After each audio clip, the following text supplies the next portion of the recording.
Assalamualaikum warahmatullahi wabarakatuh. Perkenalkan, nama saya Ahmad Mauludin Effendi. Saya dari DM2 ingin mempresentasikan tentang design thinking dan juga problem solving dengan implementasi design thinking dalam problem solving. Pada kesempatan ini saya akan mempresentasikan materi design thinking dan problem solving, khususnya bagaimana pendekatan design thinking dapat diimplementasikan untuk menyelesaikan berbagai permasalahan secara efektif. Untuk selanjutnya memperkenalkan topik utama presentasi dan menegaskan bahwa fokus pembahasan adalah penerapan design thinking dalam konteks yang nyata. Dimulai dari latar belakang, mengapa design thinking? Design thinking hadir sebagai pendekatan pemecahan masalah yang menggabungkan empati dan juga kreativitas dengan orientasi utama pada manusia sebagai pengguna solusi. Untuk yang pertama itu ada human centered, itu berfokus menjadi solusi yang berangkat dari kebutuhan manusia. Lalu yang kedua itu ada iteratif dan juga adaptif, itu berfokus pada solusi yang tidak kaku dan juga bisa disempurnakan. Terus yang ketiga ada relevan untuk pendidikan dan juga bisnis, itu fokusnya fleksibel, lintas dalam berbagai bidang. Terus juga yang terakhir ada belajar melalui eksperimen nyata dan juga tidak hanya teori. Jadi fokusnya itu untuk kegiatan yang bersifat eksternal. Terus juga tujuan penulisan pada slide ketiga, adapun tujuan dari penulisan dan presentasi ini adalah untuk memberikan pemahaman menyeluruh mengenai konsep, tahapan, serta penerapan design thinking. Di sini penjelasan materinya, yang pertama menjelaskan konsep dasar design thinking, menguraikan elemen dan tahapannya, menyajikan studi kasus organisasi besar dan UMKM, serta menunjukkan relevansi dalam praktik yang nyata. Terus slide keempat, ada konsep dasar design thinking. Design thinking merupakan pendekatan problem solving yang berpusat pada manusia, di mana solusi lahir dari pemahaman mendalam terhadap pengguna, bukan dari asumsi saja. Terus penjelasan materinya, kita fokus pada kebutuhan dan pengalaman pengguna atau experience journey. Terus juga ada masalah sering belum jelas di awal, jadi belum tahu penjelasannya seperti apa untuk masalahnya di awal. Yang ketiga ada proses eksploratif sebelum menentukan solusi. Jadi kita mengeksplorasi segala bentuk prosesnya sebelum menentukan satu solusi yang konkret.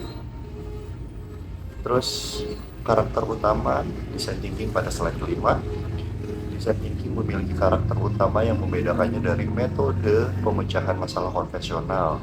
Penjelasan materinya ini ada empati tinggi, kolaboratif, eksperimental, berorientasi solusi, fleksibel, dan terbuka terhadap perubahan. Lalu untuk slide ke-6, prinsip iteratif. Dalam design thinking, proses tidak berhenti pada satu solusi, melainkan terus diperbaiki melalui siklus yang berulang.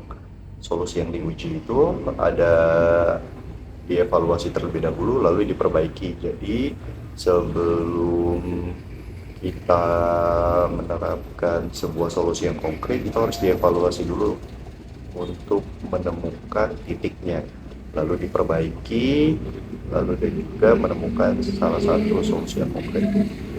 Nah, untuk yang poin kedua, kegagalan dianggap sebagai proses belajar. Jadi jangan takut akan kegagalan, karena setiap kegagalan pasti ada sebuah pembelajaran dalam problem solving. Sangat adaptif terhadap umpan balik pengguna. Nah, jadi kita nggak boleh menutup diri untuk feedback yang didapatkan, karena bisa membuat kita menjadi adaptif. Terus slide ketujuh, pada tahapannya dari design thinking. Design thinking terdiri dari 5 tahapan utama yang saling berhubungan dan dapat diulang. Yang pertama itu empathis, define, ideate, prototype, dan juga test. Nah, untuk slide ke-8, empathis yaitu memahami penggunanya. Tahap empathis ini bertujuan untuk memahami pengalaman nyata pengguna secara mendalam. Nah, yang harus dijelaskan dari empathis ini, untuk mengetahui pengalaman dari penggunanya, kita harus observasi dulu secara perilaku dari pengguna. Lalu kita ada sesi wawancara yang mendalam, bagaimana apakah ada yang kurang dari yang kita berikan, dan juga apakah ada masukan untuk selanjutnya gitu. Terus menghindari asumsi pribadi, jadi nggak boleh tuh hanya cuma asumsi secara personal, tapi harus memiliki data-data di belakangnya untuk mendukung asumsi atau argumen yang kita punya. Juga memahami kebutuhan eksplisit dan juga implisit. Nah, toolsnya pada slide ke-9 pada tahap empathize itu menggali kebutuhannya pengguna. Digunakan beberapa tools pendukung kurang lebih hampir sama seperti yang tadi. Yang pertama itu ada observasi langsung, wawancara secara mendalam, empathy map, teknik 5Y, lalu memisahkan gejala dan akar masalahnya. Jadi kita breakdown semuanya. Setelah kita breakdown itu kita memulai mendapatkan sebuah feedback, lalu itu bisa menjadikan solusi untuk kita juga. Lalu slide ke-10 ada define. Define itu merumuskan masalah.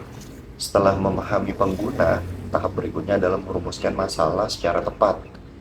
Yang pertama itu ada merangkum hasil empatis, fokus pada kebutuhan pengguna, lalu masalah dirumuskan jelas dan juga spesifik.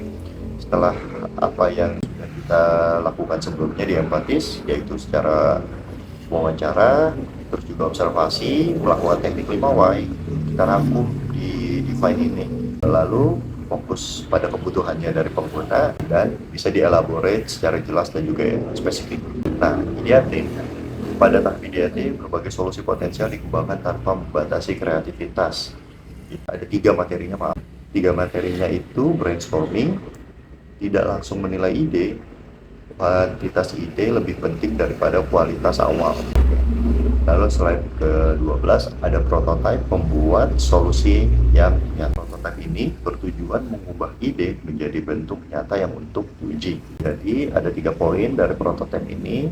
Itu satu, prototype ini bukan menjadi bentuk produk akhir, itu bukan jadi salah satu yang langsung di launching kalau jenisnya masih prototype. Jadi masih bisa dievaluasi, masih bisa diperbaiki, dan endingnya itu bisa menjadikan istilahnya blueprint dari awal sebuah produk. Terus yang kedua ada menggunakan prototipe sederhana. Menggunakan prototipe sederhana itu bertujuan untuk mempermudah kita menjelaskan ke pengguna gimana mapping awal kita dari sebuah produk, terus juga sebagai alat berpikir dan belajar. Nah, prototipe ini berguna untuk juga alat berpikir sebagaimana pasti nggak selalu namanya prototipe itu mulus dan lancar. Dari prototipe ini bisa buat kesimpulan kalau inilah waktunya untuk belajar dalam membuat sebuah produk. Oke, kita masuk ke studi kasus. Yang pertama itu layanan jalan tol. Studi kasusnya penerapan desain ini pada layanan jalan tol. Di sini ada pada tahap empatis dilakukan riset terhadap 200 pengguna jalan tol. Yang pertama itu ada wawancara secara langsung dan juga via telepon. Masalah utamanya rest area yang terbatas, pelayanan tidak konsisten, kemacetan, dan antrean juga yang panjang. IDAT dan juga define-nya untuk jalan tol, masalah kemudian dirumuskan dan dikembangkan menjadi solusi potensial. Setelah dirumuskan masalahnya lalu dikembangkan menjadi solusi yang potensial, masuk ke prototipe dan juga tes pada jalan tol. Nah, setelah solusi diuji melalui simulasi dan diperbaiki berdasarkan feedback, kita mendapatkan 3 poin. Simulasi aplikasi layanan terpadu. Ketika mendapatkan hasil dari wawancara, observasi secara langsung, kita mendapatkan solusi. Lalu kita coba menerapkan melalui aplikasi layanan terpadu supaya antrean di jalan tol lebih tertata dan juga kemacetan bisa diatasi kurang lebihnya. Terus juga melalui pembayaran ETC, itu juga mempermudah kita sebagai pengguna agar tidak mengantri terlalu lama. Terus juga ada perbaikan berbasis user feedback, itu bisa berupa komentar, review melalui aplikasi yang sudah dibuat di prototipe sebelumnya. Terus ada studi kasus yang kedua, itu fokusnya UMKM kuliner. Permasalahan utama UMKM bukan pada harga atau kualitas, melainkan experience journey atau pengalaman pelanggan. Nah, fokus pada journey pelanggan, lalu ada rumusan masalah berbasis kebutuhan pelanggan. Berbagai ide dikembangkan untuk meningkatkan pengalaman pelanggan. dimulai dari penyederhanaan menu, visual menunya lebih jelas, sistem pre-order, interaksi lebih personal. Nah, dari keempat materi yang tadi dijelaskan, itu bisa mempermudah si pelanggan untuk memilih mana menu yang rekomendasi untuk kuliner. Lalu visual menu lebih jelas, itu bisa membuat rasa daya tarik untuk memakan sebuah makanan itu lebih tinggi. Terus juga ada sistem pre-order. Sistem pre-order ini tergantung dari produk yang akan dihasilkannya. Contoh kayak produk makanan yang basisnya itu tidak tahan lama. Ya, contoh mungkin makanan-makanan berkuah itu ada sistem pre-order, atau bakery itu bisa sistem pre-order karena agar lebih memperpanjang usia dari makanannya tersebut. Nah, setelah dari 3 materi tersebut itu sudah dipraktikan, kita ada interaksi lebih personal kepada si customer. Ya contoh, apakah ada yang kurang dari makanannya, ataukah ada yang kurang dari pelayanan yang kita berikan, lalu bagaimana review jujur dari si pelanggan. Itu membantu banget untuk meningkatkan kualitas pelayanan dan juga makanan dari si UMKM. Lalu di sini ada prototipe dan juga tes. Setelah solusi diuji secara langsung dalam operasional UMKM, hasil implementasi menunjukkan peningkatan yang signifikan. Nah, yang tadinya ada mungkin waktu nunggunya lama karena menu atau pelayanannya kurang efektif, jadi waktu antriannya itu bisa berkurang secara signifikan dan juga drastis. Keputusan pembelian yang lebih tepat, jadi karena udah ada kayak menu rekomendasi, itu pelanggan gak perlu bingung lagi mana makanan yang ingin dia pilih. Juga interaksi meningkat, ini cocok banget sih buat UMKM karena ketika interaksi meningkat, trust atau kepercayaan customer yang lainnya itu bisa meningkat juga karena istilahnya dari si UMKM-nya ini begitu responsif akan feedback yang diberikan dari customer. Terus pengalaman pelanggan lebih baik. Jadi ya dapat disimpulkan bisa repeat order ketika customer mendapatkan pelayanan yang baik dari si UMKM. Lalu kesimpulannya dapat disimpulkan bahwa design thinking merupakan pendekatan yang efektif dan relevan, dimulai dari human centered karena kita berfokus pada manusianya, terus juga interaktif dan juga fleksibel lintas konteks. Yang terakhir sebagai solusi dan juga penutup, sebagai kesimpulan dan juga penutupnya, design thinking bukan sekedar metode, melainkan cara berpikir untuk menemukan solusi terbaik melalui pemahaman pengguna. Jadi kita yang pertama runut dulu dari awal, apa sih yang pengguna pingin, apa sih customer yang keluhkan, masalah apa yang customer punya. Nah, setelah kita mendapatkan observasi itu melalui wawancara secara tim, kalau konteksnya itu UMKM, kita harus memikirkan melalui brainstorming gimana nih untuk memecahkan masalah tersebut. Apakah customer ingin mempunyai antrian yang lebih cepat, lebih efektif, terus juga pembayarannya cashless karena sekarang eranya digital. Jadi kita harus memahami dulu secara menyeluruh untuk masalah dari si pengguna. Lalu setelah itu coba untuk mendefinisikan dari brainstorming tersebut. Lalu yang terakhir itu ada prototype atau istilahnya implementasi setelah dari solusi itu yang dihasilkan.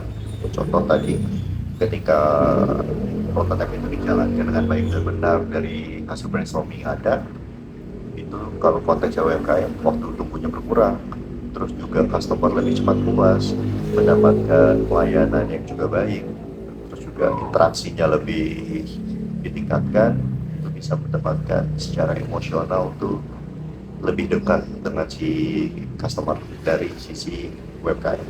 Jadi kurang lebihnya seperti itu. Terima kasih. Mohon maaf apabila presentasi saya hari ini masih kurang dan juga memiliki kesalahan-kesalahan dari pemilihan kata. Terima kasih. Nama saya Ahmad Mauludin Effendi. Wassalamualaikum warahmatullahi wabarakatuh.